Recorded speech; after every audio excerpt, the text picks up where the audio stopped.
What's up, freelancers? Today we're going to go over customization, weapons, gear, and progression. Welcome to the road to Anthem.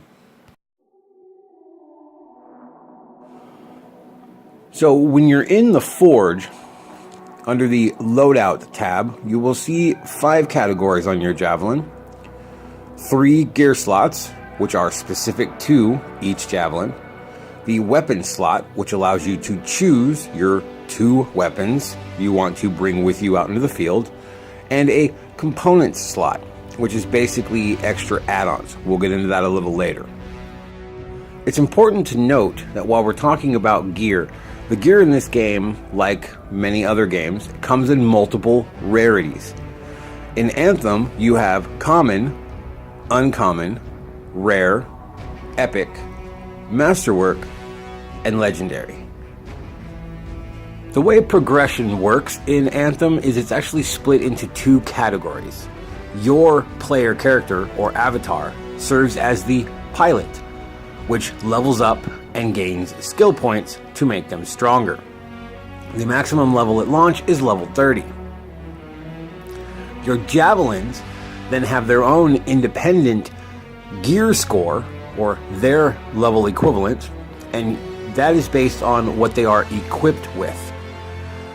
The 5 category slots we spoke about a little bit ago, each item has its own rating, and your power rating is the overall combined total of what you are equipped with.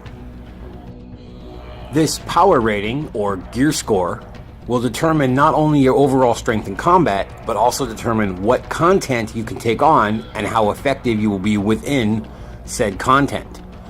It's also important to note that these are Javelin specific, meaning that say you've been playing your Ranger for a long time, you're fully decked out, high-end items, high gear score, that is specific to your Ranger. So if you then jump out of your Ranger and jump into your Interceptor or your Storm, they will not be increased. You need to find gear for them. So you need to level up each of the 4 javelins independently. However, any skills that you pick up for yourself, your pilot, will affect any javelin you jump into.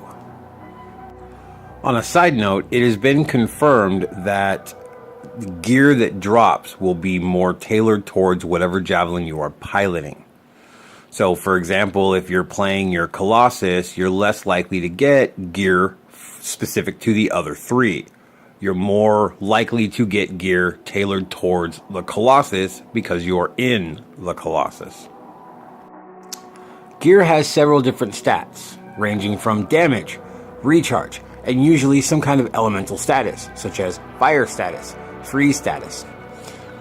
Obviously on fire-based and or frost-based weapons. Now what the status does is it dictates how quickly you will say fire status to ignite the enemy on fire, or freeze status, how quickly it will freeze the target. So say it has a fire status of 10. Every time you hit them with that item, it gains a 10 and then builds up. You keep hitting it with the same item, it keeps building up, and once it reaches the threshold, the enemy will ignite or freeze, etc. Your gear components also have what are called inscriptions. These are special bonuses that add additional stats, and they differ from weapon to weapon. Even say the same weapon, like say you get the 2 of the exact same shotgun, the inscriptions could differ. They could have the same inscriptions, just different percentages, or they could have completely different inscriptions. So you pick up an extra weapon or you craft an extra weapon, even if it's the same weapon multiple times, each one could net you an array of different inscriptions and combinations. These inscriptions are on items of uncommon rarity and above.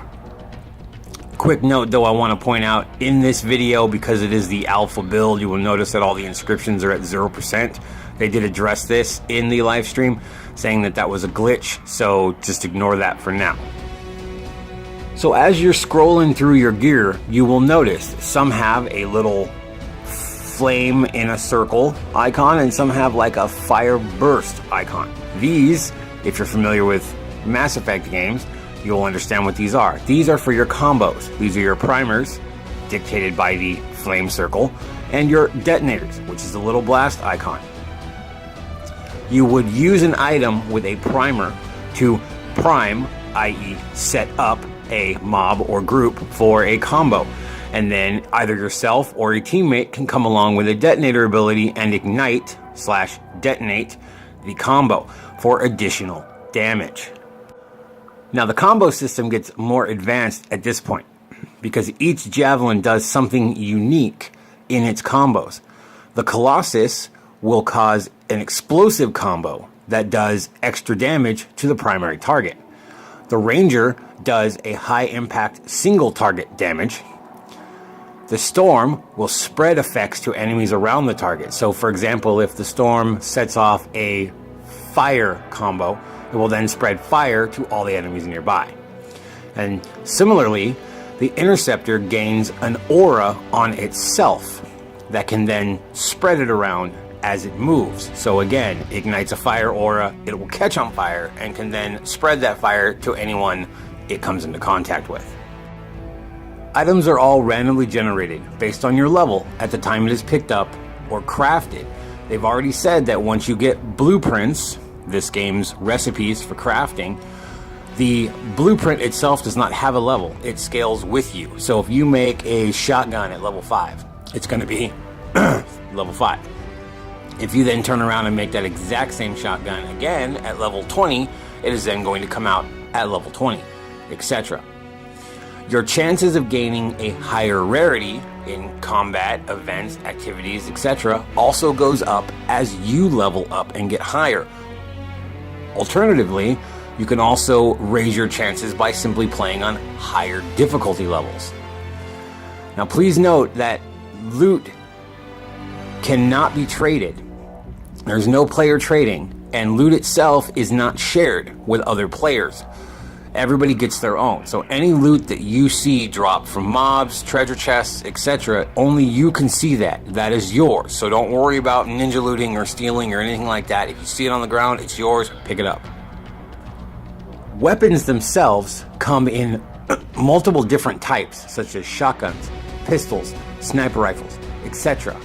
But then each of those types have their own subcategories as well. Like for example, you could have two completely different sniper rifles. One that, like in Mass Effect, you got the Incisor, which was a quick 3-round burst sniper rifle.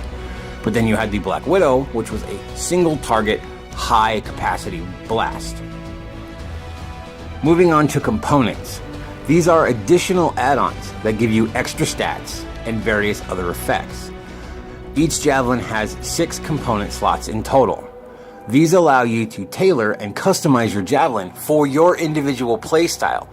For example, you want to make a build specifically for explosives. Then you'd want to find components that increase explosive damage, explosive radius, etc. It's just a way to further customize not only your playstyle, but also maximize your damage output, your loadout potential of your javelin, and how effective you'll be in combat, as well as how useful you will be in a team environment.